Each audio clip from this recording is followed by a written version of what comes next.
Vamos lá. Muito bem, meus queridos alunos, bem-vindo a todos que estão ligados. Alguns devem chegar ainda, já temos alguns aqui. Eu ia gravar essa aula, mas decidi abrir um ponto facultativo, né?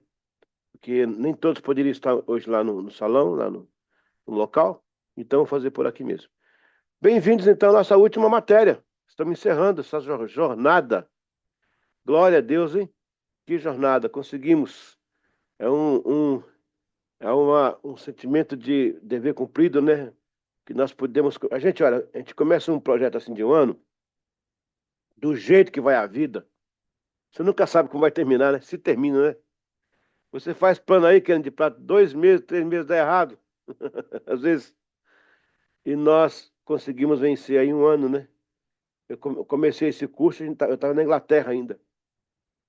Olha, eu dei aula para vocês da Inglaterra, de Portugal, do Brasil também aqui, várias partes do Brasil. E se esticasse mais um pouquinho, eu vou dar aula lá da Coreia, quer ver? Acho que da Coreia, vai ter aula da Coreia, quer ver? A primeira aula hoje, são 4 aulas mais o painel. Ó, um, dois, eu vou estar na Coreia no dia 14, eu viajo dia 20. Então, ó, o dia 28 eu vou estar voando. Dia 28 não vai ter aula, vou ter que arrumar um jeito para essa aula aqui, ó. Que eu vou estar entre Emirados Árabes e Seul. Mas o importante é que a gente está aqui concluindo essa matéria, esse curso, hoje a nossa matéria começa com missiologia. Eu queria só lembrar aqui a vocês, eu queria fazer um teste aqui, Candy, vê se aparece, eu abri o chat aqui, vê se aparece o que eu escrevo no chat. Módulos, módulos dados.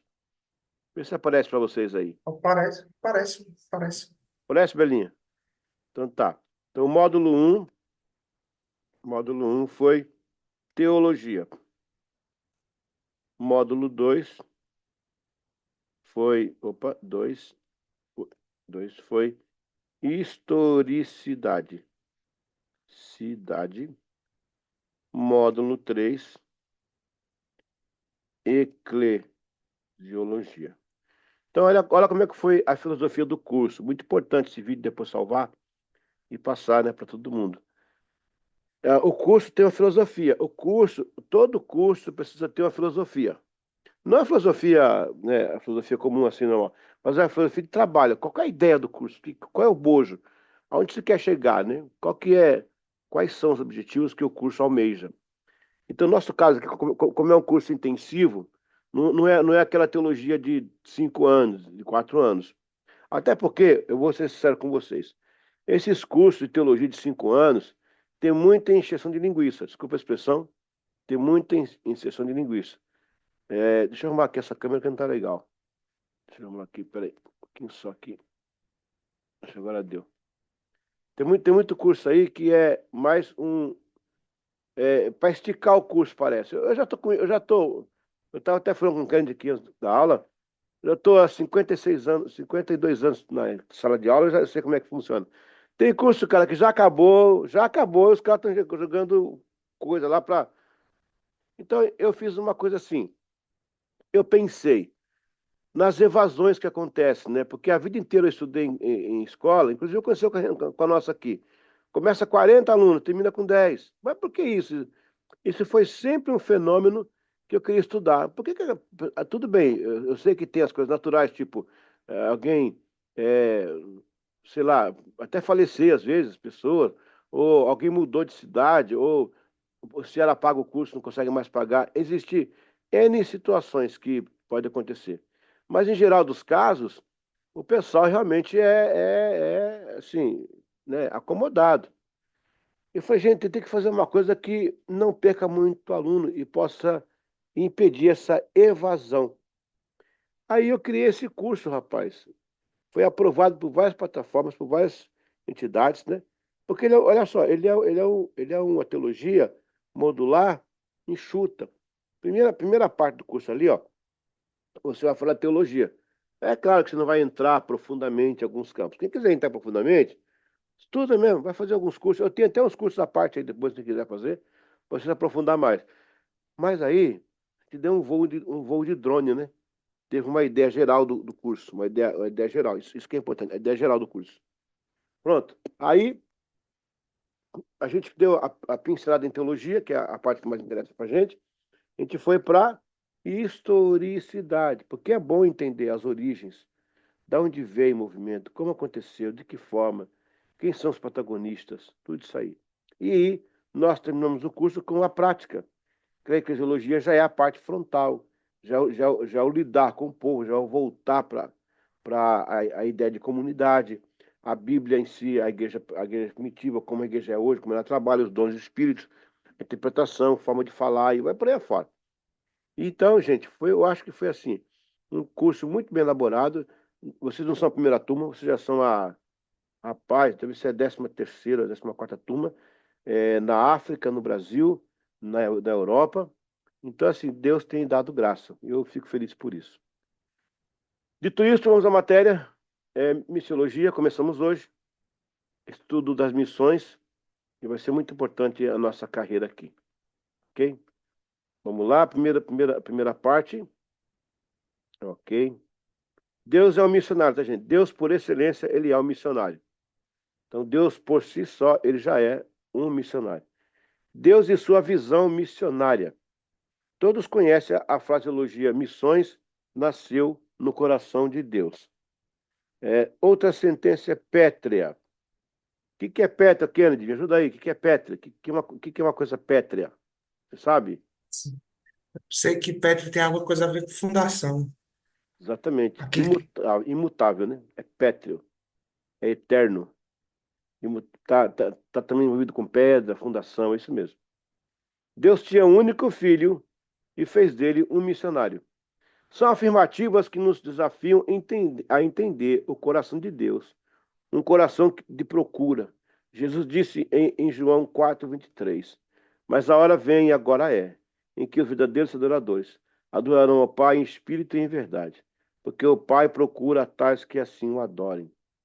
A ideia, o Logos de Deus, apontava para algo mais sublime, e o tremendo fato de idealizar o universo, os multiversos, a Terra em especial, foi sua primeira missão.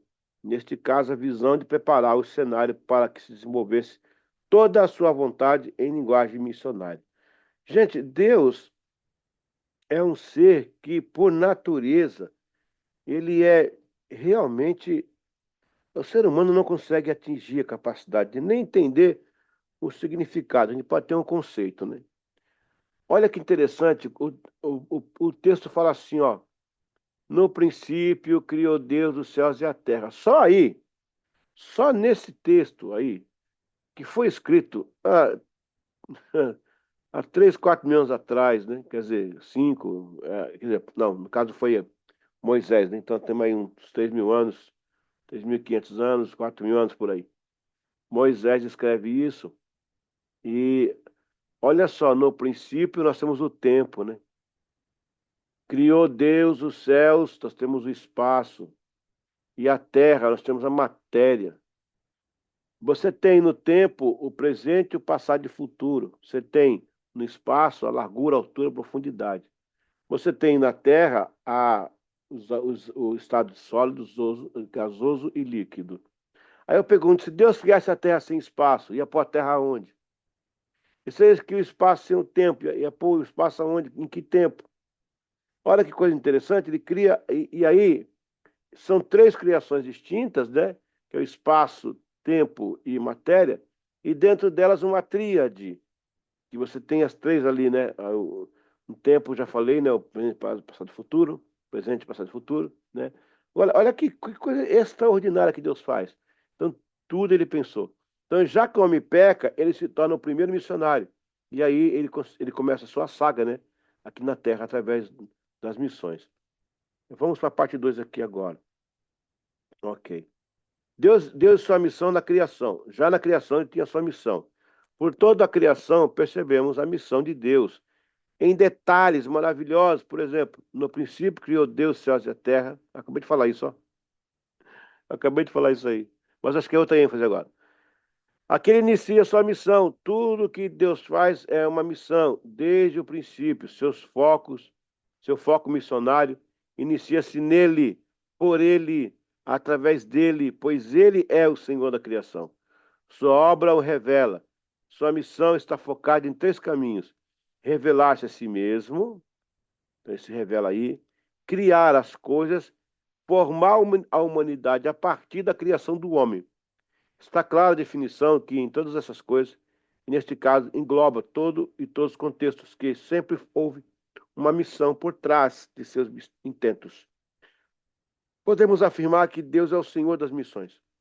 Ignorar este significado velho de Deus é, no mínimo, não entender a proposta de sua ideia como Deus e sua obra na Terra.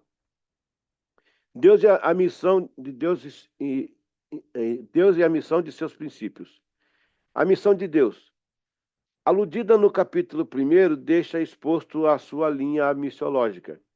O primeiro foco é o Criador, em sequencialmente suas primeiras obras da criação, capítulo 1, de 1 a 3. Em seguida, o tema é a humanidade, que é a obra de ouro, de suas próprias mãos, Gênesis 26, 2, 4, 25. Em termos de criação, há de se destacar que nos 3 primeiros dias ele cria a terra, capítulo 1, 3 a 13. Depois, nos seguintes dias, ele enche a terra, capítulo 1, 14 e 30.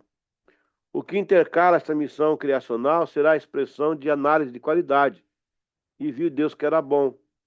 Finalmente, a missão premier tem a sua recompensa. Ele descansa, que é o Sabat, capítulo 2. Mas como Deus descansa, se ele não se cansa, uma das variantes da palavra sábado é também desfrutar. Deus simplesmente desfrutou do que havia criado. Este é o resultado de sua missão, bem elaborada, perfeitamente executada e minuciosamente conferida. Eu quero trazer aqui 2 destaques agora, sobre o Shabat, e antes aqui sobre essa questão da... Aqui, enche a terra, intercala a missão crucial. Aqui, viu que era bom. 2 coisas aqui interessantes, pessoal. Deus tinha o seu próprio departamento de qualidade, de controle de qualidade.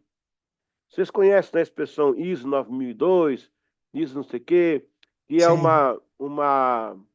uma medição de qualidade, né? É um pessoal especializado em decretar qualidade, em dar um selo de qualidade ao produto, a um evento. Se alguém conhece mais isso, pode interromper e falar comigo, se alguém conhece mais sobre ISO. Alguém tem alguma noção maior do que isso? Que eu sei que é isso aí, que eles dão um selo de Ah, qualidade. Diga, Nilson. o pessoal usa muito, eu acho que é isso, 9001, 9001, deixa eu ver se é isso mesmo, que o pessoal usa para construção, que para dizer que a empresa tem um selo de qualidade de serviço, de organização. O pessoal Exatamente. geralmente o pessoal foca muito nisso dentro da construção de empresa, gestão de qualidade de serviço e produto. Você Acho que é percebeu que Deus 9001. tem uma ISO dele lá? Ele cria e fala assim, e viu Deus que era bom. Olha que sacada. Se viu Deus que era bom, Jadson, é porque ele tem uma medida, ele analisou, o que ele tinha feito.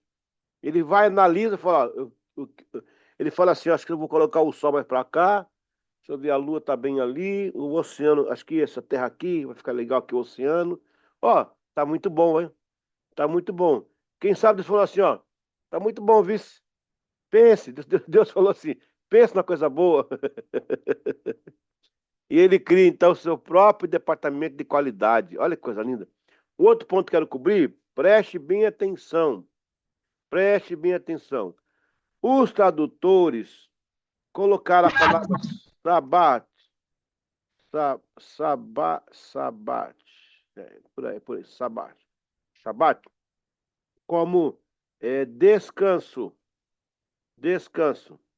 Mas a variante hebraica para essa palavra, sabe que a variante, o nome é variante, porque ela, ela varia, variante. Ela não tem uma raiz fixa.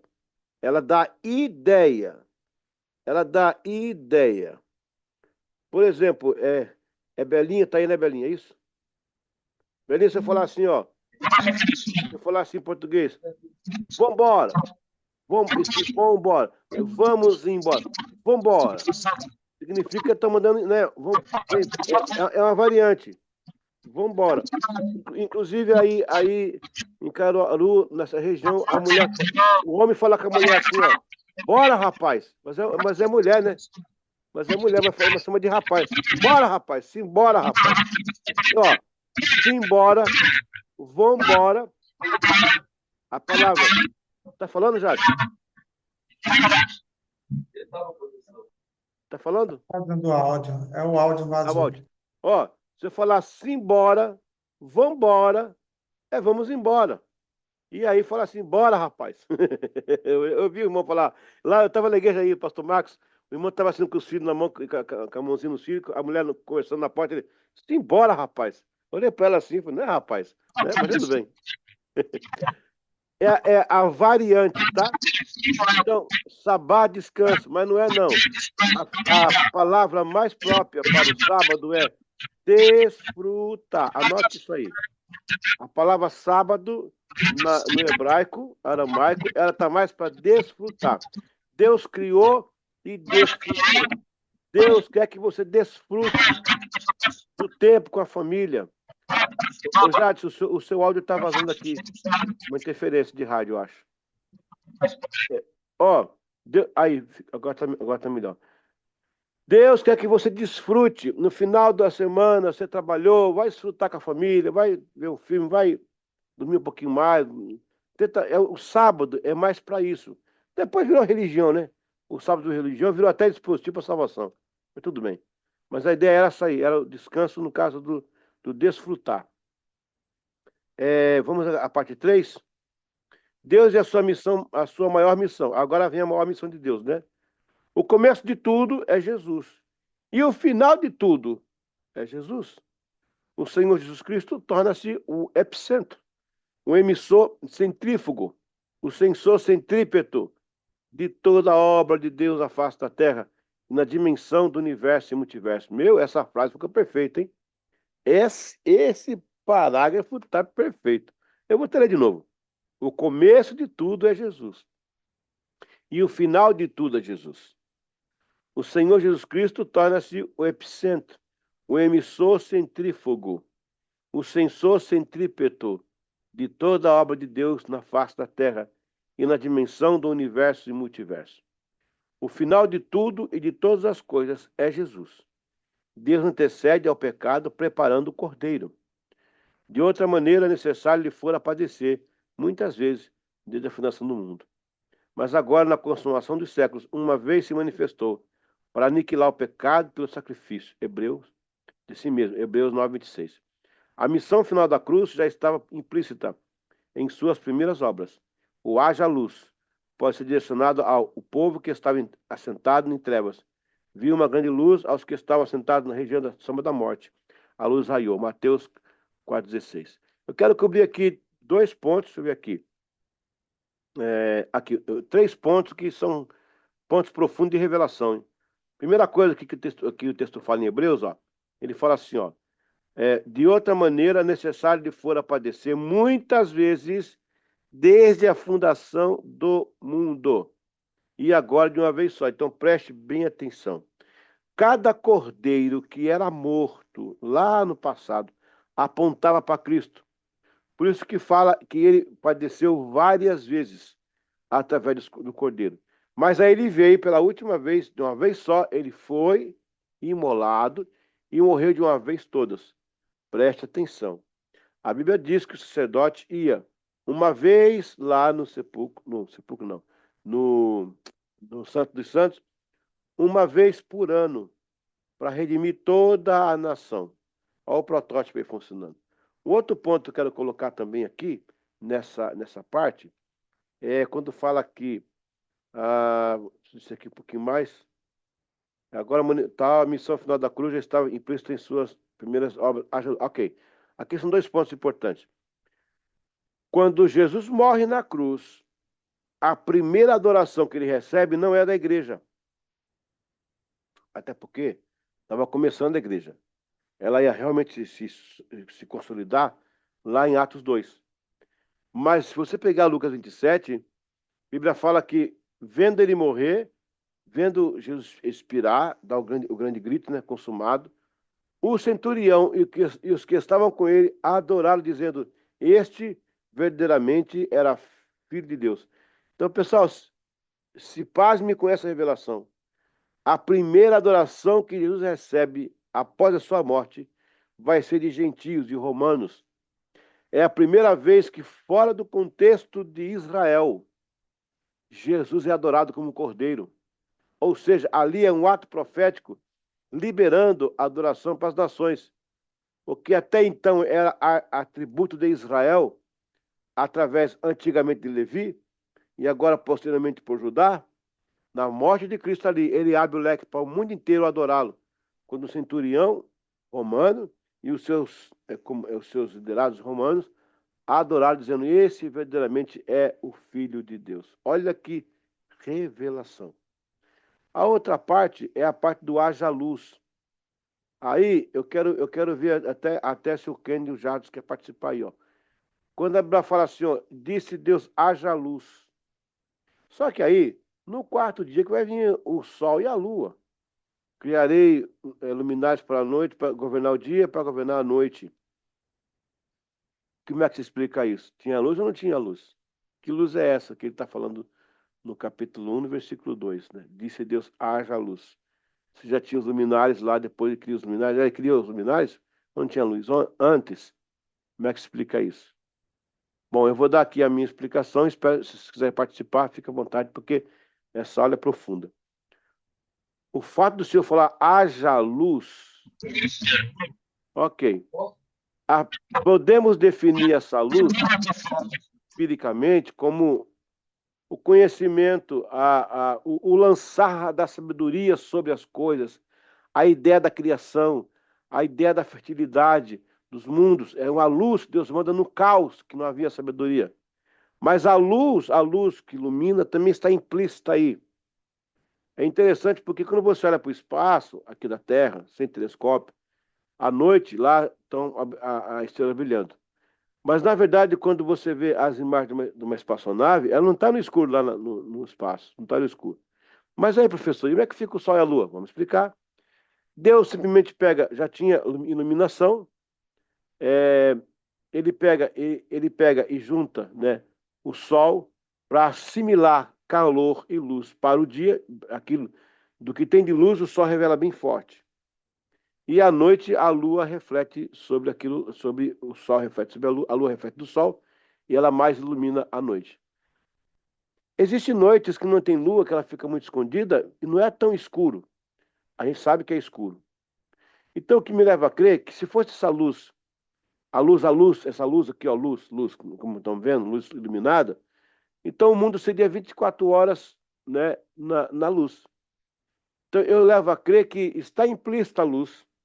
Quando ele fala haja luz, haja conhecimento, haja dimensão de criatividade, haja ideias, haja o novo, haja reprodução, haja moléculas, haja não sei o que e tal. No meio também está a luz implícita.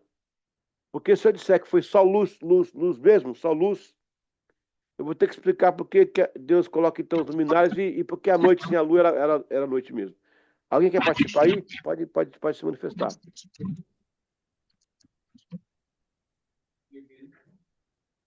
Oi, professor, Ô, já está falando? consegue me ouvir? Tá bem fraquinho. Deixa eu ver só um minuto. Da caixa de som, pessoal. É, o- Consegue me é, ouvir melhor agora? agora tô. Ok.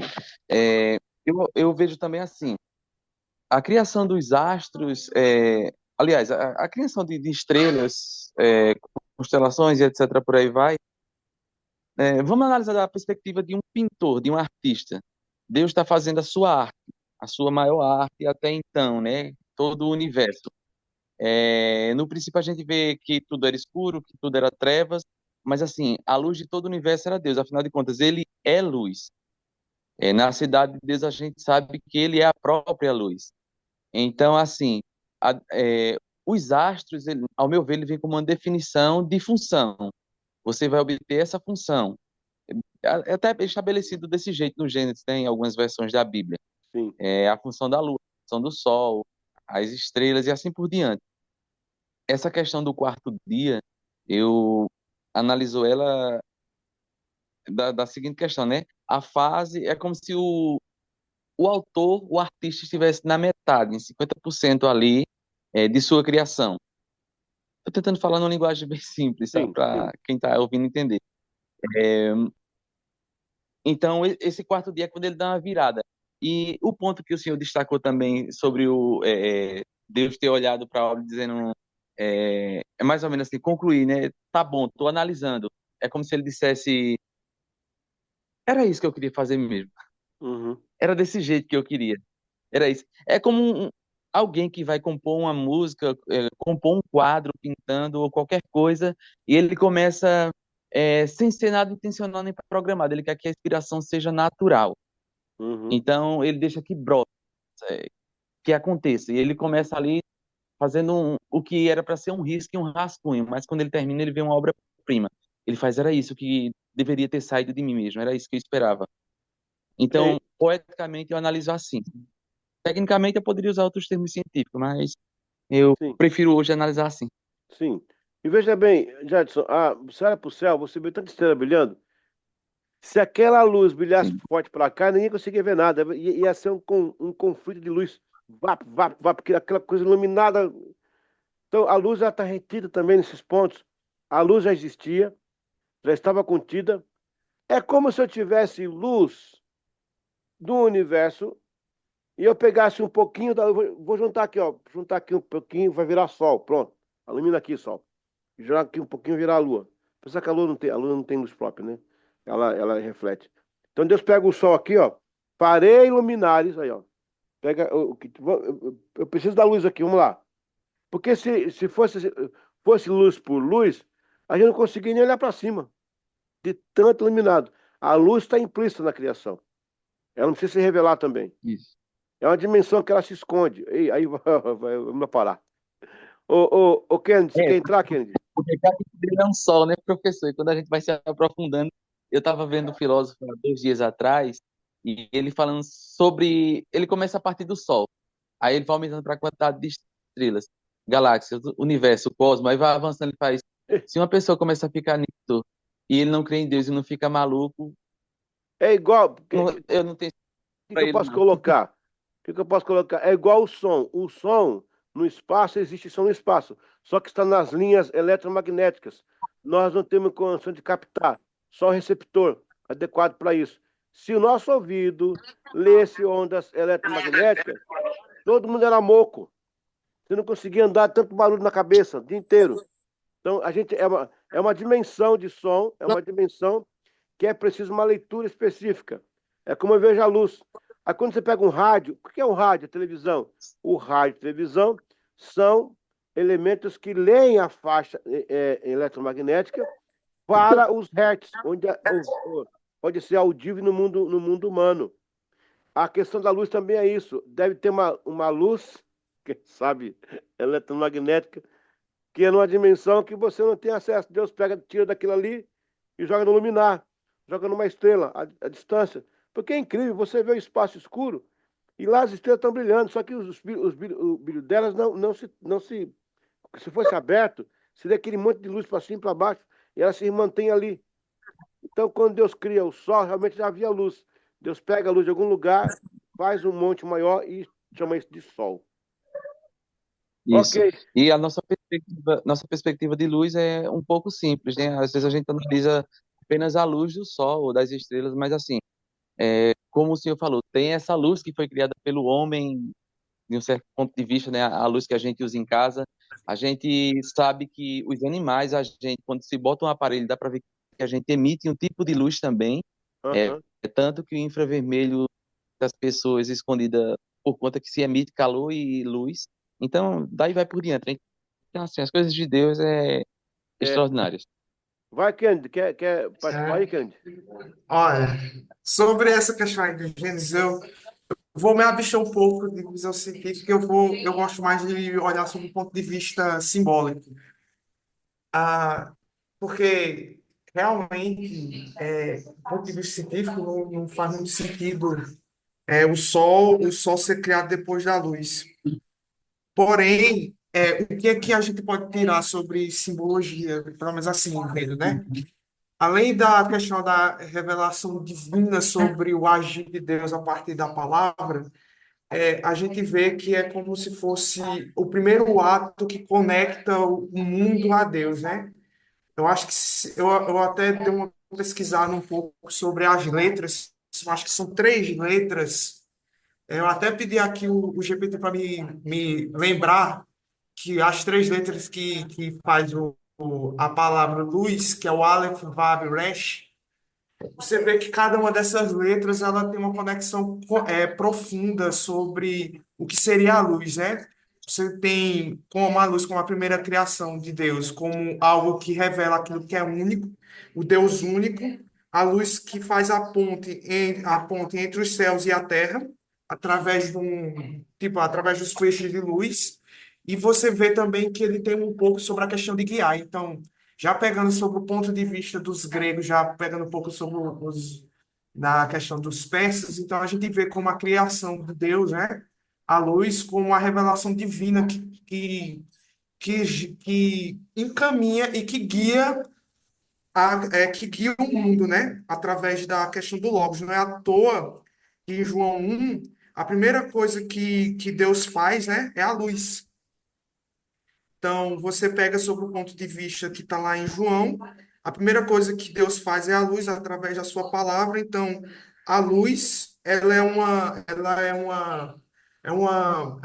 um sintoma daquilo que vai permear a lógica do universo baseado no Logos, que seria Jesus, né? Enfim, eu não sei se ficou meio complicado assim, mas é isso aí. Ô, Eu gosto Jadson, de olhar mais por esse ponto de vista. ô, Jadson, era simbólico, viu? Era simbólico o negócio, imagine. Era simbólico. Mas muito bom, Kennedy. Fantástico. Outra coisa, Kennedy. A expressão filosófica, lançar a luz sobre tal assunto. Quer lançar a luz aqui nesse assunto? Quer lançar a luz aqui? Também tem muito a ver com essa questão do haja luz. Veio, junto com o haja luz, veio implícito o conhecimento, a criatividade, a criação, tudo isso é luz.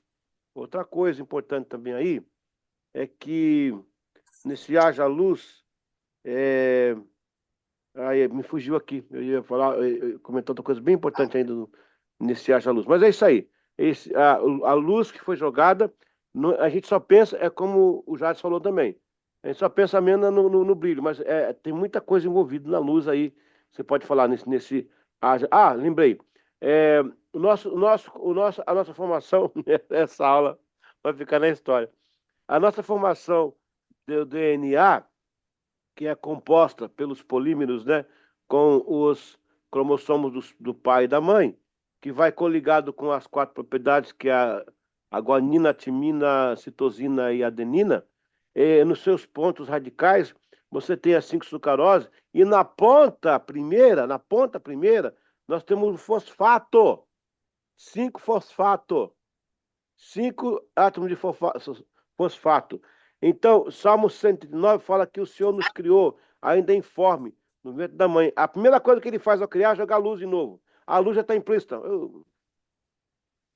Preste atenção. Na concepção do ser humano já está implícita a luz.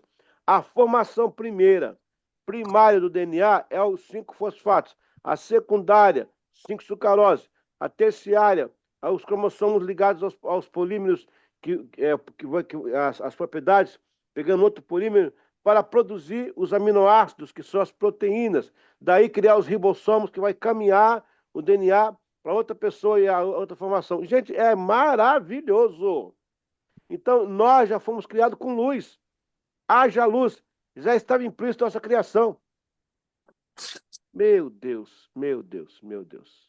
É isso. Bom, Oi. outra coisa assim, assim, principalmente para mim que sou da área de exatas, fica complicado. Mas uma curiosidade sobre a luz, tipo assim, a gente pode ver que talvez a nossa concepção de luz hoje é totalmente diferente do pessoal daquela época, né? Porque assim, a gente pensa luz como uma questão dos fótons, Mas uma coisa interessante sobre a luz é que ela é, hoje, que a gente tem, é a subpartícula mais rápida, né, do que a gente tem conhecimento.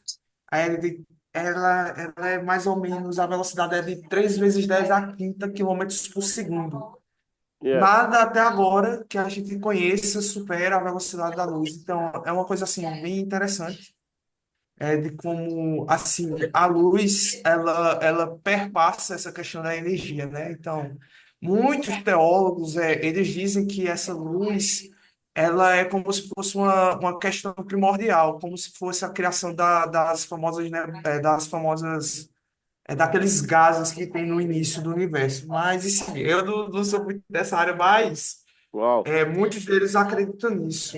Eu gosto muito de ver sobre essa perspectiva um pouco mais da, da simbologia do conhecimento e da revelação de Deus.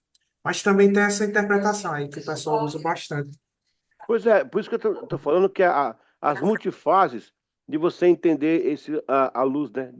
Que haja luz.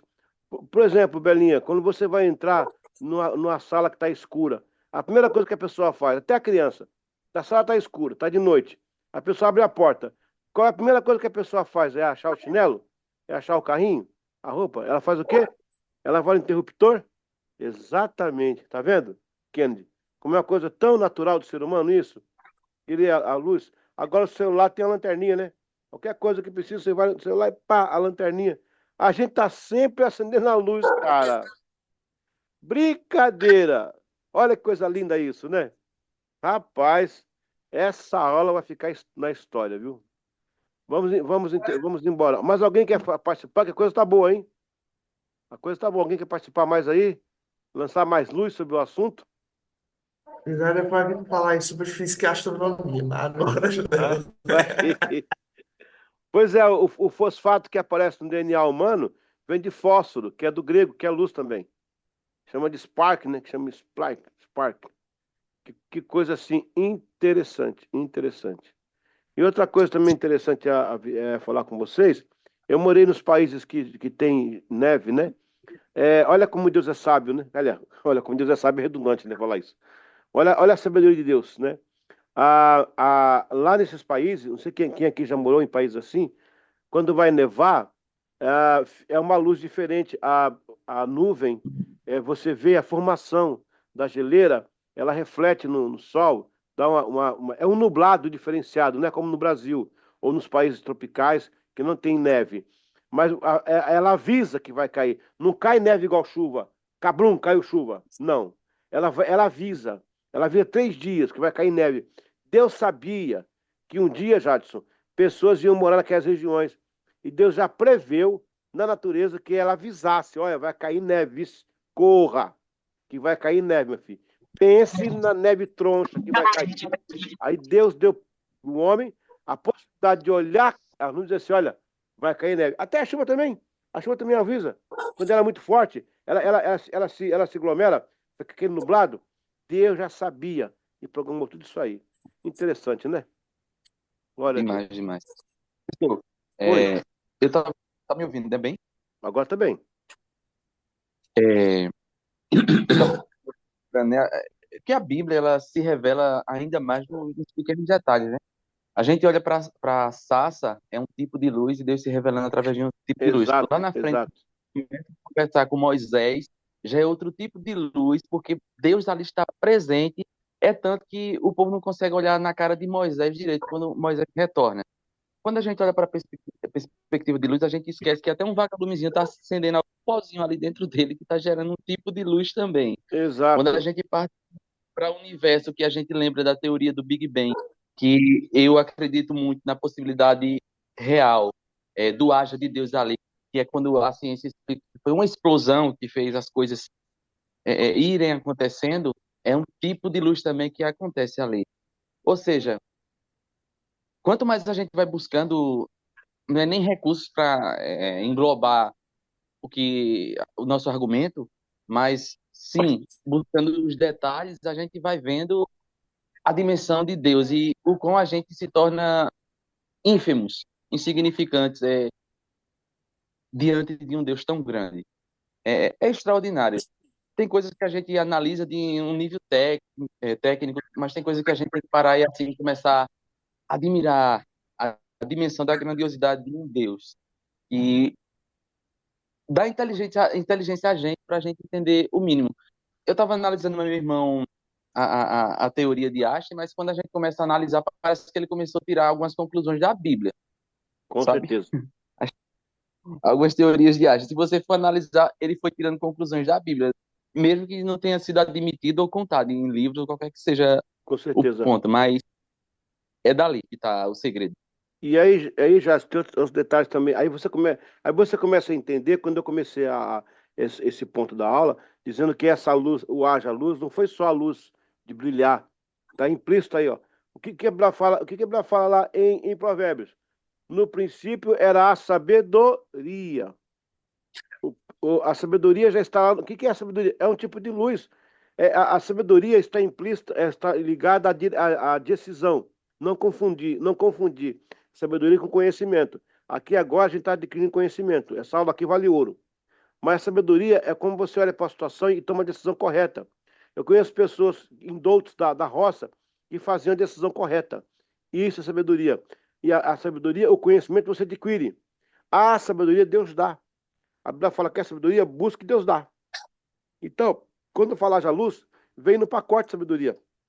Vem no pacote a argumentação, vem no pacote a defesa, vem no pacote a teoria, vem no pacote a pesquisa, vem no pacote a criatividade, vem no pacote a criação, vem no pacote. Tudo vem no pacote. Não foi só a luz que brilhou. Se nós condicionarmos, Kennedy, esse haja luz, a luz que brilhou, a gente acabou de pecar contra a grandeza de Deus.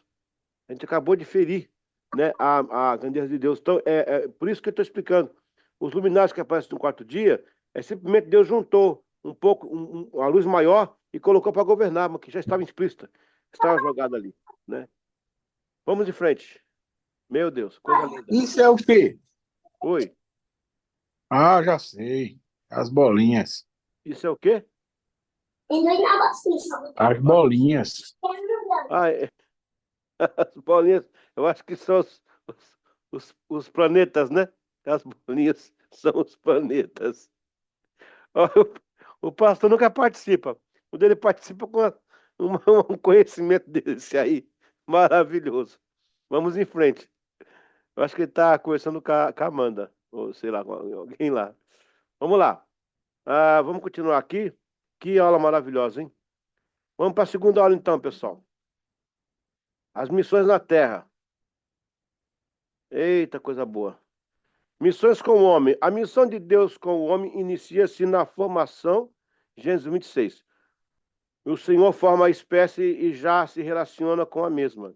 Ele vem e passeia com o homem no jardim em missão de fazer-se conhecido. De novo a luz aí, tá vendo? Dando luz a si mesmo, né? Fazendo-se conhecido.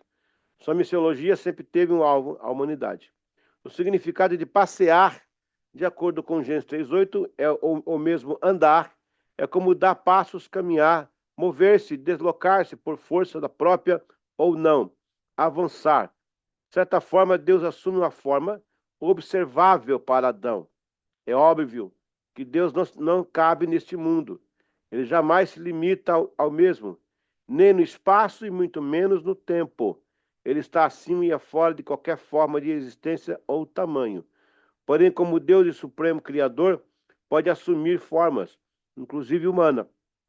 Podemos considerar como teofania. Teofania é um encontro pessoal com a divindade, no qual a manifestação de uma divindade ocorre de uma forma observável. Especificamente se refere à manifestação temporal e espacial de Deus de alguma forma tangível. Andar envolve diálogo, seguir na mesma direção, ter um alvo onde chegar, escolher um caminho. O que teria Deus conversado com Adão? Para que lado do jardim caminhavam? Afinal, andar com Deus é estabelecer um relacionamento. Essa é a missão de Deus para com a humanidade. Pessoal, o verbo que aparece lá no Éden, o andar com Deus, não explicitamente está ligado à movimentação motora do corpo. Preste bem atenção nisso, tá? Se você adquiriu a Bíblia de Strong, a Bíblia de Strong, vai lá que você vai ver esse comentário no grego, no hebraico e até a tradução no grego também, mas no hebraico especialmente. O conversar com Deus, o passear com Deus no jardim. Logo de cara a gente entende que é andar, né? Como fosse a caminhada. Que pode ser também. Mas o verbo ali empregado, ele abre um leque maior. Por exemplo, andar junto numa situação é pensar junto, não precisa andar com ela. Aquelas pessoas, eu vou andar de avião, eu nunca andei de avião. É comum essa expressão. Eu nunca andei, mas ninguém nunca vai andar de avião. O avião voa, não anda, né? Então, assim, é a forma de falar. Adão andava com Deus. E o verbo abre para andar, andando, ou conversar, ou dialogar, ou passar conhecimento, é a forma de andar também. Olha como é que a Bíblia abre assim o leque, né? A missão de Deus aí, nesse caso, interessante como Deus explora todos esses ambientes, né? Vamos continuar aqui. Missões da família. Logo após a concepção de Adão, Deus forma uma esposa para Adão, Eva. E sendo assim, macho e fêmea institui uma família. Posteriormente, vêm os filhos, e assim a raça humana inicia a sua jornada na Terra. Notamos que a primeira missão de Deus era relacionamento com o homem, e agora estende para a família. Nota-se então Deus sempre envolvido nesses primórdios e acontecimentos, já mostrando para todos sua real intenção sobre missões. Podemos observar que, a respeito de outras criações, tanto animais como vegetais, não se vê Deus tocando suas próprias mãos ou soprando sua própria vida sobre, muito menos em etapas, como foram as etapas Adão, Eva e filhos. Esse aspecto demonstra que a maior visibilidade para entender a missão Éden tinha como alvo o homem, a mulher e a família. Vamos entender aqui um processo, gente. Por que Deus ele pega e ele fala, né? Lá no Éden e as coisas acontecem, haja, apareça, aconteça, mas o homem ele toca. Ele toca com a sua própria mão, faz o homem ali. E ele sopra com o seu próprio sopro. Há uma linha de estudo, quando eu falo linha de estudo, ô Jadson, não quer dizer que eu creio com eles. Eu estou expondo uma linha de estudo. É plausível, é, é até contestável, é tudo, mas é interessante. Há uma linha que fala que as árvores não têm alma e nem têm espírito, né? A árvore é um ser orgânico vivo. Um ser orgânico vivo. Há uma força na natureza que mantém a planta viva. A planta, ela fica ereta, ela produz, ela tem um organismo vivo, que não necessariamente seja uma alma. Já os animais possuem o corpo e possuem uma alma. Por quê? Os animais interagem, eles têm comportamento, eles têm instinto, eles até decidem. Tem animal que é inteligente. Tem animal que é mais inteligente que o ser humano, muitas vezes. Então, ele tem uma alma, porque a alma é o centro das emoções, das decisões, das vontades. E aí, da alma que eu decido o que faço, como eu sinto, o que eu não sinto. No caso, os animais têm alma, mas só quando eles morrem, esta alma não tem, a Bíblia não dá direcionamento para esse tipo de alma. Não, é uma das perguntas que eu vou fazer no céu quando eu chegar. Por enquanto, aqui tem muita especulação, que se eu fosse entrar agora, eu ia ficar 2 horas aqui. Já o homem tem corpo, alma e espírito. O espírito do homem é o fôlego de Deus, a vida que nós temos em de Deus. Se a vida de Deus está em nós, metafisicamente torna a vida, logo, a vida é um contato ultra personal de Deus. É um contato direto com o Criador. Deus coloca as mãos no homem e sopra a seu fôlego. Ele dá, quando ele sopra sobre o homem, ele está trazendo uma endoculturação para culturar-se no homem. Deus exala e o homem respira. O animal não teve isso, nem a plantação, nem as plantas tiveram isso. Aí o fato de Deus vir pessoalmente tocar, era preciso esse contato do sopro de Deus com o homem. O que poderia ser feito lá da glória, qualquer lugar do mundo, Deus podia soprar, aquele vento vinha especificamente para o homem. Mas Deus queria que fosse algo mais direto, algo muito mais personalizado. Acontece isso aí. É interessante. Alguém quer participar? Pode ficar tranquilo. Pode Eu abrir aí. quero. Vai, Jadson. Eu sabia, eu senti a luz aqui. Ô, Jadson, pensa no canequinho, pense. Veja bem, professor. Pensa no caneco dele. Há Fala. alguns anos atrás eu vi um estudo um estudo não, desculpe, um documentário na TV Record, onde falava sobre as árvores. Eu vou começar desse ponto, né? E o estudo era para defender o quê? Que alguns cientistas se reuniram para comprovar que elas conseguiam se comunicar através das raízes. E eles fizeram testes de árvores com distância de quilômetros de uma para outra. Eu não vou estabelecer a quilometragem, mas eu lembro que era quilômetros. É, e o estudo ia se avançando até chegar ao ponto delas se comunicarem do planeta inteiro através de suas raízes. Eu separo essa questão que o senhor colocou, como a Bíblia coloca, né, do mesmo jeito que o senhor, só que assim, buscando entender da seguinte forma, comigo mesmo. A gente é separado em espírito, alma e corpo, de Ah, acordo com a Bíblia. certo, O Espírito de Deus é o nosso fôlego de vida, certo. é, é a nossa alma, é o que faz a gente ter a consciência do pecado, enfim, um bocado de coisa, onde está o nosso coração e por aí vai. Eu separo para esse lado dessas coisas. Sendo que a vida, ela está muito englobada no haja. Aí vai para os animais, né? O cachorro que morre, mas não tem o fôlego de vida, o Espírito de Deus, digamos assim, mas tem a vida que ele deu, que é diferente, essa concepção. As duas, para mim, eu coloco de um modo diferente, né? Concepção de Espírito de Deus é o fôlego de vida dele, é o que está alinhado a ele, o que vai voltar para ele. A vida que ele deu é o dom de viver da existência para suprir até as nossas necessidades aqui, para o planeta funcionar e etc. Aí você, quando coloca esse estudo desse cientista alinhado com essa consciência e os estudos também que a gente tem a respeito dos animais não terem vida, a gente vê que eles estão nivelados ali no mesmo canto.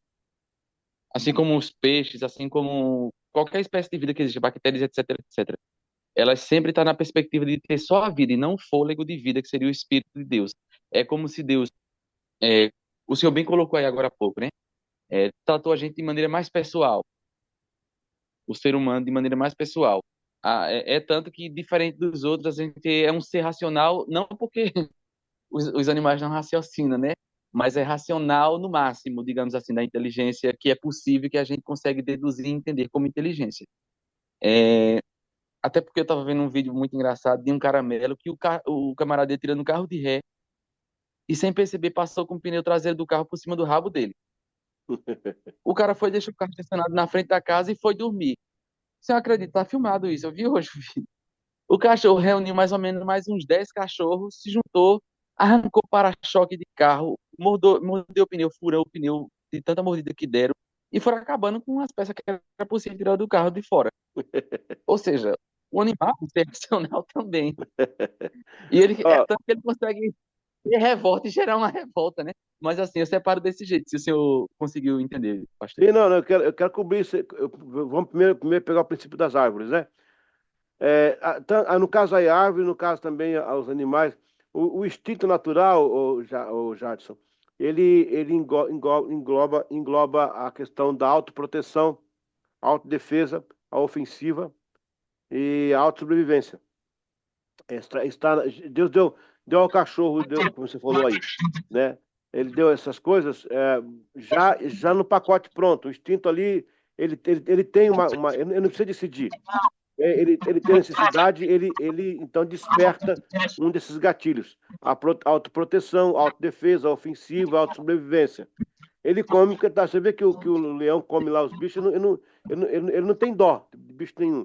Pode vir lá né, a mãe do animal, não come meu filho, não, por favor, o leão está com fome. É a autoproteção dele.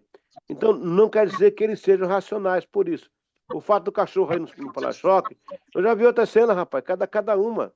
É o instinto de proteção, o instinto de cuidado, o instinto está implícito, ele sabe que tem necessidade, Ele reconheceu que o semelhante a ele está em apuro, ele se vê um pouco de empático ali, ele parte para uma decisão. Isso não é comum, não. Não é comum, não, né? Outro ponto sobre a. Então está explicado, não é que o animal pensa, ele tem instinto, e no instinto estão previstas essas categorias de gatilho e disparo, né? Para ele atender uma necessidade que está acontecendo. Veja uma criança pequenininha, 3 anos, você faz um sinal para ela assim, ela se defende, ela bota a mãozinha. Como? Mas ela é criança, está dentro do instinto dela também. A questão das árvores também, é interessante como é a sequência. Você vê que as fases que passam as árvores, né? A natureza em si são fases institucionais que Deus colocou. Deus já programou, Deus pegou, fez um robozinho e programou para acontecer assim. As sequoias, por exemplo, são árvores que dá muito naquela parte da Califórnia. Eu fui pastor na Califórnia uma época, lá em Los Angeles, e as sequoias são muito comuns naquelas regiões lá. As sequoias, elas são altíssimas, altíssimas. E elas vivem mais de 100 anos. Quer dizer, tem árvore que vive muito mais. Por exemplo, a oliveira vive 3.000 anos. Mas das árvores comuns, que não, que com o tempo não se rebrotam, ela vive mais de 100 anos. E aí você pergunta como é que aquelas árvores, cara, conseguem se manter em pé daquela forma. Exatamente. Quando você vê o subsolo, as raízes estão amarradas umas às outras. Uma árvore segura a outra, Belinha. Interessante. Embaixo da terra, assim, ó, as raízes se abraçam e seguram em cima. Isso que nos dá uma ideia de comunhão na igreja. Quanto mais profundo for nossas raízes de comunhão, a gente segura o testemunho em cima, né? Interessante como esse paralelo da natureza aí. Beleza? Vamos lá. Ok, onde é que tá aqui? Missões no Éden. Tudo estava perfeitamente bem quando, de repente, o pecado aconteceu. E ouvir a voz do Senhor, Deus, que passeava no jardim pela viração do dia. Aí, ó, pode ser um passear andando, pode ser um vento que passou, pode ser uma presença. E esconderam-se Adão e a sua mulher da presença do Senhor, Deus, entre as árvores do jardim. Gênesis 3:8. Eles se esconderam, pois pecaram, desobedeceram à ordem de Deus. Agora a missão deveria ser muito mais difícil, pois o pecado seria a força contrária. Então disse o Senhor: não contenderá o meu espírito para sempre com o homem, porque ele também é carne. Porém, os seus dias serão 120 anos.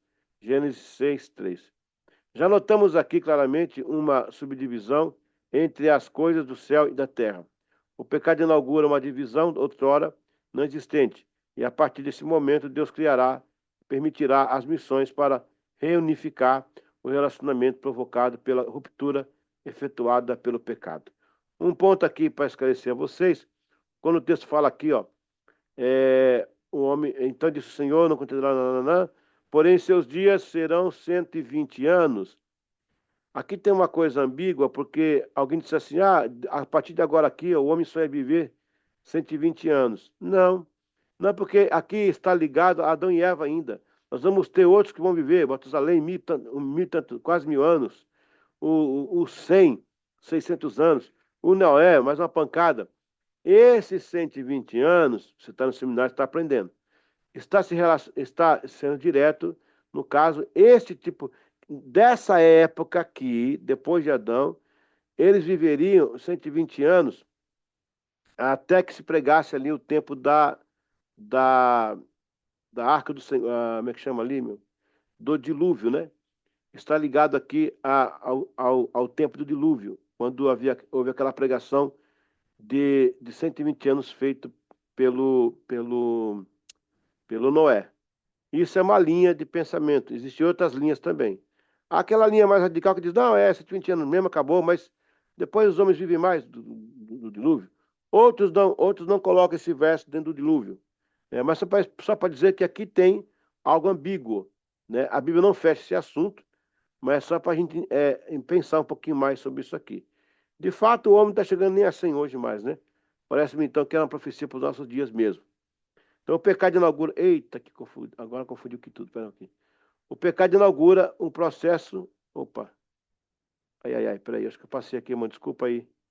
Não, já foi aqui. Pulou aqui, mano, desculpa. Missão como já foi na família, no Éden. O pecado inaugura uma divisão outrora não existente. E a partir desse momento, Deus permitirá as missões para reunificar o relacionamento provocado pela ruptura efetuada pelo pecado. Então, é nessa hora que Deus fala para Adão: Adão, onde você está? Então, ali acontece o chamado, né? O chamado da missão, que vai ser essa parte aqui agora, o chamado da missão. Depois do pecado cometido, Deus volta ao jardim e dentro da fala de Deus aparece pela primeira vez a palavra chamado. E chamou Deus Adão, Gênesis 38:9, por causa do pecado que fomos chamados. Esta é a missão nobre da terra: conhecer a Deus, glorificá-lo, torná-lo conhecido enquanto atendemos ao pobre, estrangeiro, viúvas e órfãos em suas necessidades, espalhando a santidade bíblica de Deus por toda a terra, pregando aos incrédulos, ensinando discípulos, preparando líderes e enviando obreiros.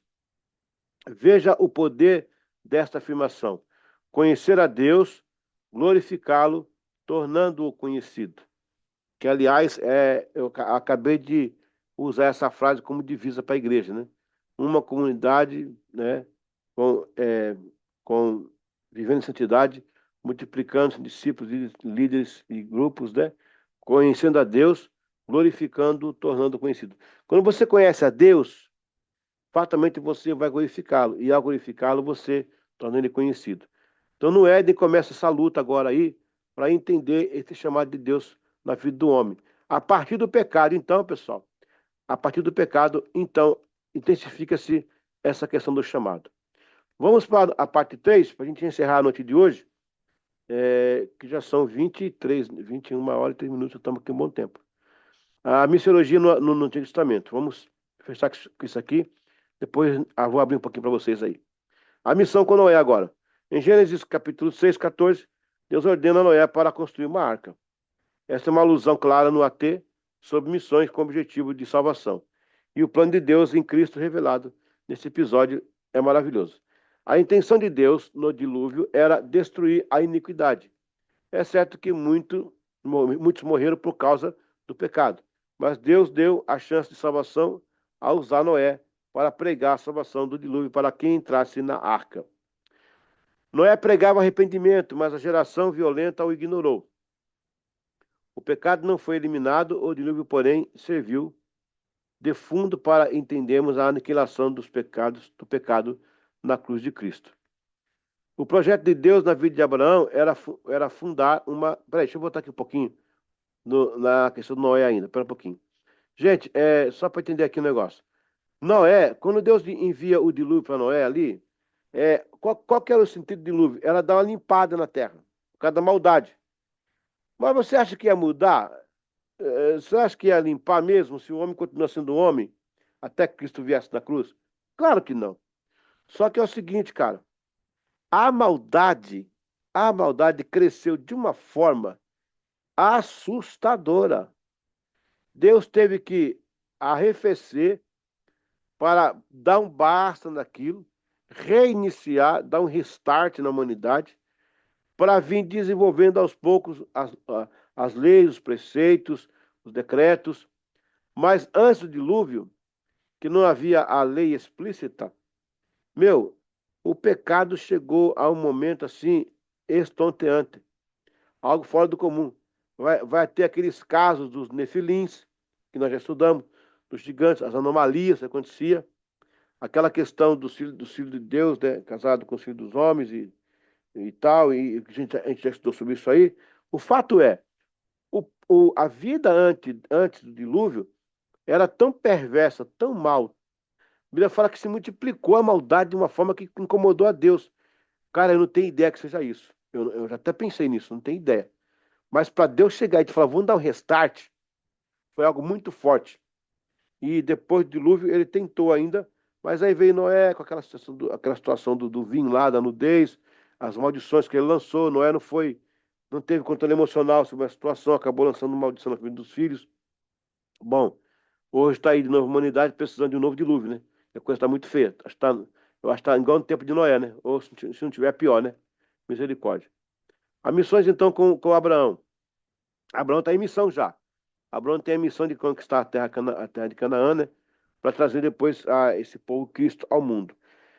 O projeto de Deus na vida de Abraão era fundar uma nação e dela trazer ao mundo o Salvador, e assim formar a igreja, como agência divulgadora do seu propósito. Em Abraão, o chamado foi mais enfático e com um segmento bem definido, embora de Adão a Abraão, figuras importantes apareceram no cenário bíblico, histórico e mundial. Todavia, todos eles desenvolvendo algum tipo de demissão. Algum tipo de demissão. Não é demissão de demitir. Meu Deus do céu, é da missão. É demissão. Falta ali uma pausa ali, um intervalo. Desculpa aí, pessoal. É aquele negócio que estava sem revisora, né?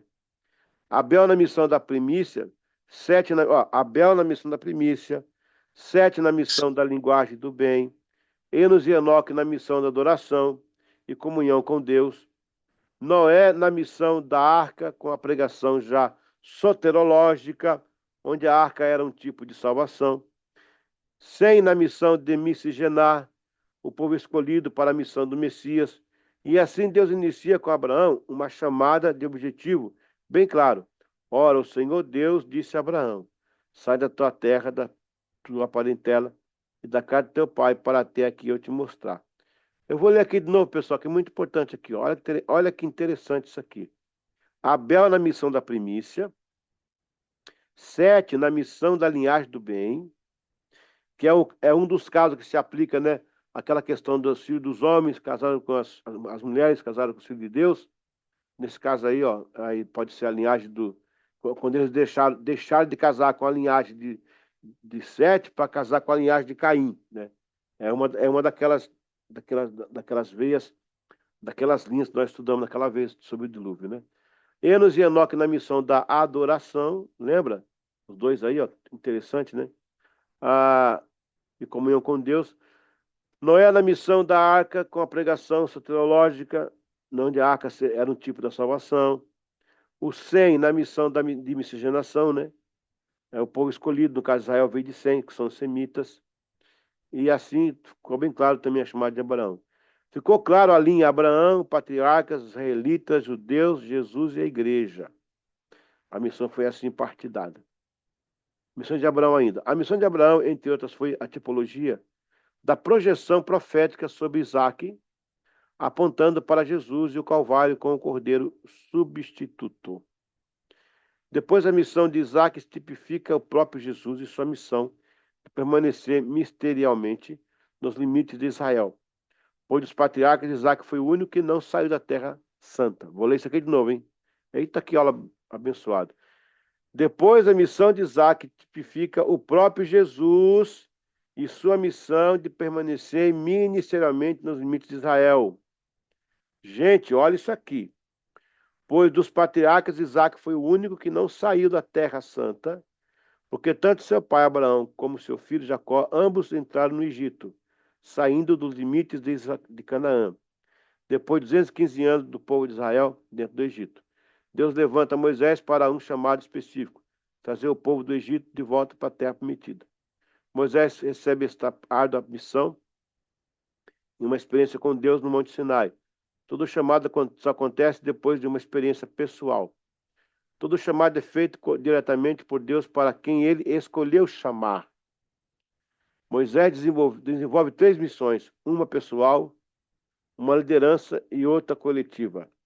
A missão é um pessoal, a missão é pessoal, ocorre em 3 etapas. A primeira é quando Moisés pertence à família real do Egito, pensando ser alguém. Na segunda, ele cai na real e foge para o deserto após um homicídio e descobre que era ninguém. E a última, já no deserto, diante de tantos desafios, aprende a ser alguém. Na missão 2, ele ouve seu sogro, Jetro, desenvolve um modelo mais eficaz de liderança e sinergética, corporativa, com distribuição de responsabilidades e responsáveis por setores. A missão 3 foi trazer o povo de Israel do Egito para Canaã, entregando a Josué. Além do mais, foi profeta ao dizer: Deus levantará um profeta entre vós, Deuteronômio 18, 15, que foi uma missão protótipa do evangelismo. Gente, presta atenção aqui agora. Isaac foi imolado? Isaac morreu lá no sacrifício? Sim ou não? Não. Isaac não morreu no sacrifício. Isaac também não foi o único que não saiu de Canaã. Abraão peregrinou por. Ele veio, né? Lá de Ur, dos caldeus, peregrinou na Síria. Depois o filho de Isaac, o Jacó, vai para o Egito. Mas duas coisas importantes aí, que, gente. Vamos lá, olha, vamos aprender aqui. Essa aula está bombando hoje. Primeiro, Isaac não foi morto. Ele foi ser oferecido para Abraão. Mas quando Abraão levantou o cutelo, o Senhor falou: não faças mal à criança. Isaac não é morto, porque Isaac é protótipo de Cristo. Se Isaac fosse morto pelo patriarca em termos de Israel, fecharia a, a, a obra de salvação para os gentios. Esse sacrifício ficou para Jesus. Isaac estava ligado somente à nação hebreia. E em Jesus está ligado às nações do mundo, a todo mundo nele. Então, o sacrifício de Isaac seria algo determinado para a comunidade hebraica, ou hebreia, que profeticamente estaria sectarizando Israel. Quando Cristo morre, as nações, ele abre o leque para todo mundo. Ele é morto pelas mãos romanas. Veja que Isaac seria morto por uma mão hebreia, que é a mão de Abraão. Jesus é morto pelas mãos romanas, mãos gentílicas, o que dá essa abertura. Segundo ponto, Isaac não sai de Israel, ele fica ali. Jesus, que no caso é o protótipo, Isaac é o protótipo dele, também não sai de Israel. Ele não vai às nações. Mas Abraão foi às nações. E o filho, o Jacó, foi. Sim, os pais dos hebreus não são hebreus. Lá atrás são semitas, são mesopotâmicos, são acadianos, que depois se tornam hebreus. E quando Jacó sai para o Egito, sai para as nações, a igreja não fica só em Jerusalém. Jesus, nesse caso, seus filhos, não ficam só em Jerusalém, vão às nações. Então, tudo isso aí é um quadro profético armado e que projeta o futuro. Olha que interessante isso. Gente, que bom que essa aula está sendo gravada. Muita coisa boa aqui acontecendo. Vamos lá. Missão em Davi. Missões em Davi. Na qualidade de maior rei de Israel, de todos os tempos, Davi teve várias missões. Uma delas foi desfazer a afronta dos filisteus e o gigante Golias contra Israel, Deus de Israel. Mas sua maior missão ainda estava por vir, que era a tarefa suprema de trazer a arca do concerto de volta ao seu lugar de adoração. A arca era o coração de Israel, assim como Deus era o coração do seu povo. E levantou-se Davi e partiu com todo o povo que tinha consigo de Baalá de Judá, para levar dali para cima a arca de Deus, sob a qual se invoca o nome do Senhor dos Exércitos, que se assenta entre os querubins, segundo Samuel 6:2. Davi recebe a adoração em Israel, que seria uma tipologia da igreja do Senhor Jesus. E aí a gente encerra a aula 1, 2 e 3 de missiologia do primeiro bloco aqui do nosso estudo. Olha, foi uma jornada, hein, gente? Muita informação. Eu aconselho vocês reassistirem essa chamada, tá? Inclusive, quando eu falei de Abraão aí, que ele veio de fora, que ele teve nas nações, depois que concebeu Isaac, é bom salientar que também Jesus vai nascer na linhagem de Davi. Davi é filho de Jessé, que é filho de Obed, que é filho de Boaz com Rute. Rute provinha dos povos de incesto, que é os filhos de Moabe, os moabitas, e o Boaz era filho da prostituta de Jericó.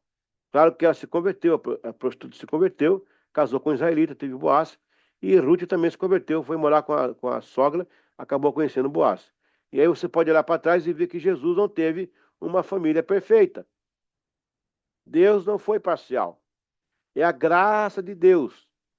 permitir que Cristo nascesse de uma linhagem que outrora teve essa promiscuidade, para dizer que ele inseriu-se realmente na humanidade e no pecado da humanidade. Embora não fosse pecador, mas ele esteve junto conosco na lama do pecado, mostrando que ele não era privilegiado por ser filho de Deus.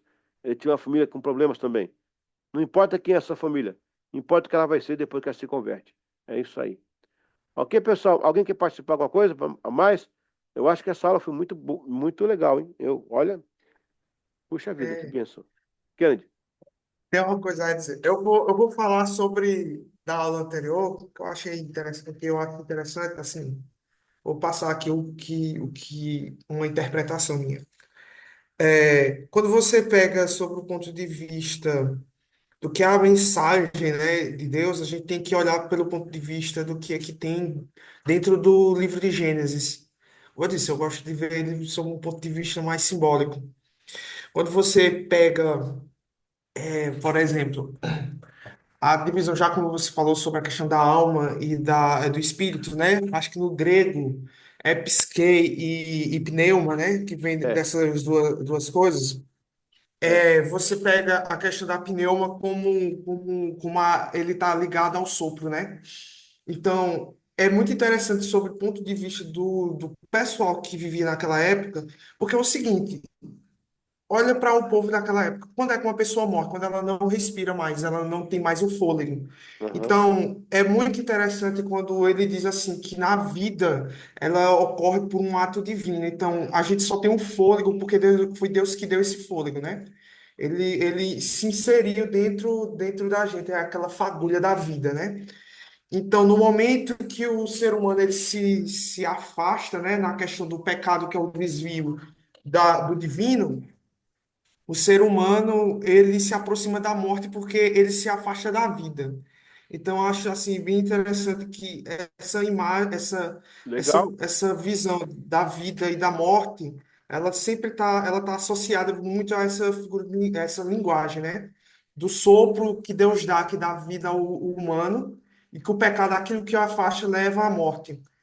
Outra coisa também que acho interessante de como Deus ele instituiu, ele criou o ser humano assim como uma planta, né? Se a gente for pegar pelos conceitos judaicos, aí, que os judeus adoram esse tipo de metáfora, da questão de que o ser humano é uma planta plantada no jardim, né? Na questão do jardim no Éden, que Deus utilizou isso aí como uma forma que ele criou algo que é tipo uma planta para o mundo, né? E deu vida, deu uma parcela lá do seu fôlego, né? Para o ser humano viver.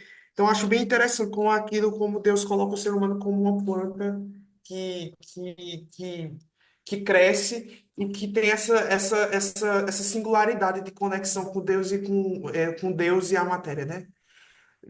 Aí eu já vou. Aí o resto, a partir disso aí vai para cavalice, não tem nada a ver com o é, cristianismo, mas que é a é, questão da árvore da vida. Mas eu acho bem interessante essa visão, né? a- E pegando sobre o ponto de vista da alma, né, da psique, né, da mente, como a gente tem essa virtude de buscar o impulso daquilo que traz a vida.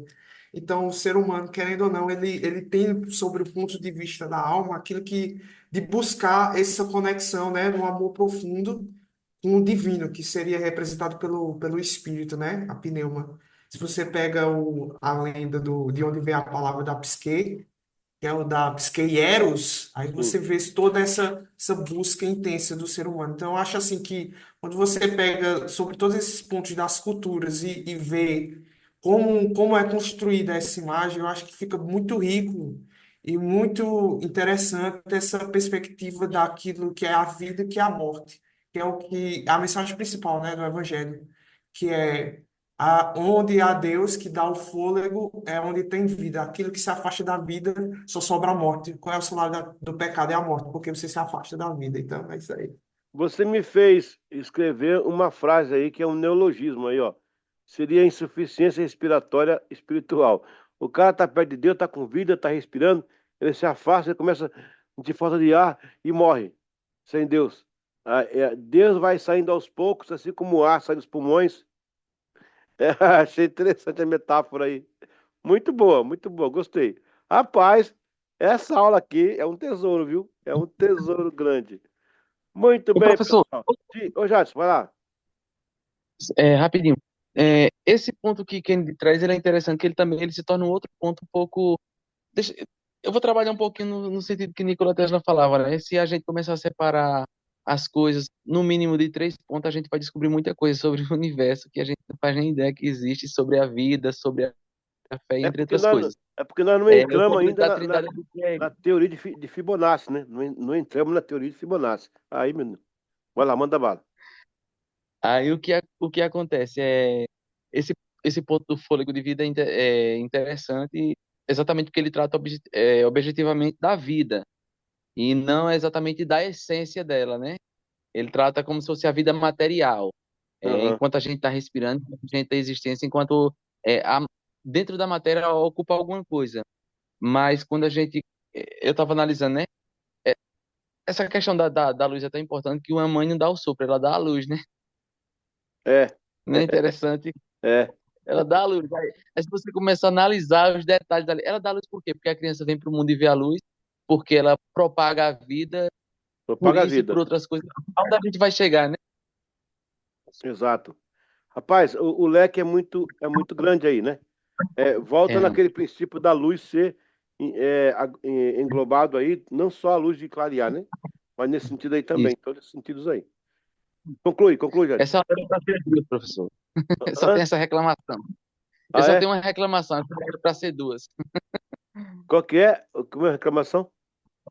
Eu só tenho uma reclamação, essa hora era para ter sido em duas. Mano, nós já estamos já aqui uma hora e meia já, ó. A Belinha nem tomou o café dela ainda. Uma hora e meia aqui, ó. Jesus. Agora aqui, Muito bem, parabéns. A o que aula eu deles achei, foi ótima. o que eu achei interessante nessa aula é que a gente tá acabando de fechar a questão do universo, né? Dos planetas. Aí entra o pastor Marcos. As bolinhas, as bolinhas, as bolinhas. Eu acho que ele deu certinho, porque as bolinhas são os planetas, né? Ele viu alguma coisa. Tá certo, tá certo. Mas, ó, Kennedy, tu já entraste na questão da teoria de Fibonacci, não? Você conhece? Teoria teoria de Fibonacci, eu É? sei o que é a frequência Fibonacci. É, Sei o que é rapaz, a sequência. eu Que leio. é que ele pega o antepenúltimo com o anterior e vai somando. Aí ele vai criando. Aí é dois, aí três, aí vai pulando. Tipo, eu sei disso aí, a É, sequência o Fibonacci. aspiral de Fibonacci está na natureza de uma forma explícita na formação de toda a cadeia de átomos, né? Toda a cadeia molecular. Há poucos dias agora mesmo, lá no norte, no Mar do Norte, as baleias fizeram uma dança igualzinha o desenho do Fibonacci, né? Leonardo Fibonacci foi um cientista que ele começou a estudar essa questão, porque tudo é redondo, né? Você pode ver a Terra redonda, embora tenha uns aí que falam que ela é plana, meu Deus do céu. Os caras tomaram Rivotril junto com o Cardenal e começaram a ver coisa. A Terra, aí vê que a Terra é redonda, a árvore é redonda, nós somos redondados, a Lua parece redonda. E ele começou a estudar. Eu tô falando assim, bem, eu não vou entrar na parte técnica, porque e ele começou a estudar e viu que há uma conexão que se amplia, né? Do menor ao maior, elas são idênticas na formação. Existe uma conectividade super organizada na natureza. E sempre em A cima. ideia, Oi, Jadson. a ideia é essa mesmo que você está falando, é isso mesmo. Né? A ideia principal é essa. E é uma base tríade, né? O mundo inteiro é feito numa base tríade. Olha na Bíblia também o Santo dos Santos, né? Átrio, o lugar santo santíssimo. Você vê o corpo, alma e espírito, você tem aí o espaço, tempo, matéria, você tem o gasoso, o sólido, o líquido, o passado, presente e futuro, profundidade, altura, largura. Você tem. Então existe a palavra Yahvé, ela está para um- um- uma divisão silábica de Iá, né? Yahvé, Iá, você tem o Y, o A e o H, que é transliterado para a linguagem portuguesa, né? O Yah seria Deus, né? Você tem Yahushua, Jesus também, que é uma subdivisão. Você tem o Pai, Filho e Espírito Santo, corpo, alma e espírito. Você tem, meu Deus do céu, é impossível. Você tem a formação da molécula, você tem o próton, o elétron e o nêutron ali interligado, né? E pronto, você vai aí, e vai ampliando isso aí, não tem espaço, vai embora, entendeu? A coisa É complexa sempre o múltiplo de 3, né? sempre ali. Você tem também ali a subdivisão dos dons do Espírito, são 9, né? Nós estudamos sobre isso, 333, as revelações de Isso. poder, de palavra. Você tem também o homem, ser humano, 66. Aí você acrescenta mais um ímpar, você vai ter o 7, que vai simular a perfeição de Deus. Você tem a Trindade, o 3 em 1. Então existe um código aí no ar, né? O problema da gematria é quando você coloca a letra a um numeral. O problema da gematria é que o diabo ficou especialista em ser genérico, né? Ele pega, por exemplo, a cabala, o racidismo, a astrologia, a numerologia e traz toda essa linguagem exótica, espiritual, bagunçando tudo. Mas a Bíblia, ela é numeral. Não é numerológica, porque as pessoas pegam a numerologia para ficar adivinhando, fazendo essas coisas esotéricas aí. Então, a função do diabo é sempre fazer algo parecido para deturpar. Deturpar. A palavra do diabo é deturpação. Você vê uma ideia? Todas as músicas, gente, do mundo pagão, eu estou falando de músicas orientais, os batuques afrodescendentes, todas as músicas que não são criadas dentro do contexto cristão, isso não é discriminação, isso é fato e é ciência. Elas são constituídas a partir de uma base sincopada. O que é uma base sincopada? A base sincopada não mantém um tempo forte da música. O tempo forte ele altera de um ponto para outro, tornando uma anarquia musical. Portanto, está implícita a desordem. O pecado é desordem, o diabo quer deturpar. Esses batuques que você ouve em várias religiões, a maioria deles são sincopados, que é uma desordem musical. E essa desordem atrai as entidades também de desordem. Você tem uma ideia, isso não é coisa minha. Os próprios frequentadores e divulgadores de religiões falam que há batuques específicos para alguns tipos de entidade. Então, às vezes, dentro da igreja está entrando alguns tipos de ritmos que são sincopados nesse sentido de desorganizar. Então, tudo que é desorganizado, em certo ponto, traz aí implicitamente a maldição. Veja que quando Abraão fala que Abraão colocou a lenha em ordem, despertou vir Deus e evitar que matasse Isaac. Quando Jesus colocou o povo em ordem na relva, ele teve multiplicação. A ideia está implícita. Se houver organização, administração, vai ter milagre. Se não tem, então não vai ter. Porque Deus não opera na desordem. Ele chegou na terra e viu. Chegou na terra, não. Deus viu que a terra sem forma vazia, ele começou a arrumar. Haja, apareça, aconteça, ilumine e tal. Tem água aqui, tem peixe, porque Deus é averso à desordem. E na música nós temos também o sincopado, que é uma forma musical de desordem. Então veja que tudo está organizado, de certa forma, dentro de um parâmetro disciplinado, né? Tanto numérico como de comportamento e como distinto. Isso é fantástico, isso é maravilhoso. Amém? Professor, já tô vendo que você não gosta de música atonal, não. Não, o atonal, o atonal até que passa. A questão é a simetria. A simetria. Não, você pode até fazer um arranjo simétrico, né? Você vê os modos gregos tinha isso também, a pentatônica que vinha do tempo lá dos acadianos. Só que isso é feito nas religiões no sentido de desordem mesmo, que invocam espíritos até de prostituição. Existe alguns locais que os caras fazem um batuque para uma pessoa e a pessoa fica toda sexual de uma forma que ela atrai outras pessoas.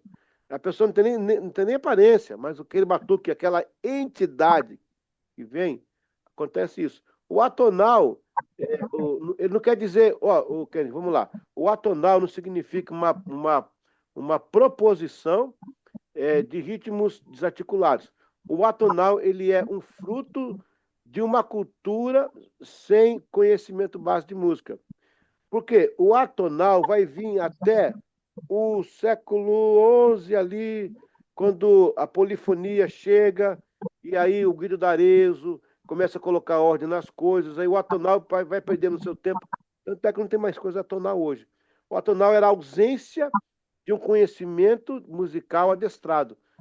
Não significava que fosse uma rebeldia, era uma questão só de ausência de conhecimento. É por aí, entendeu?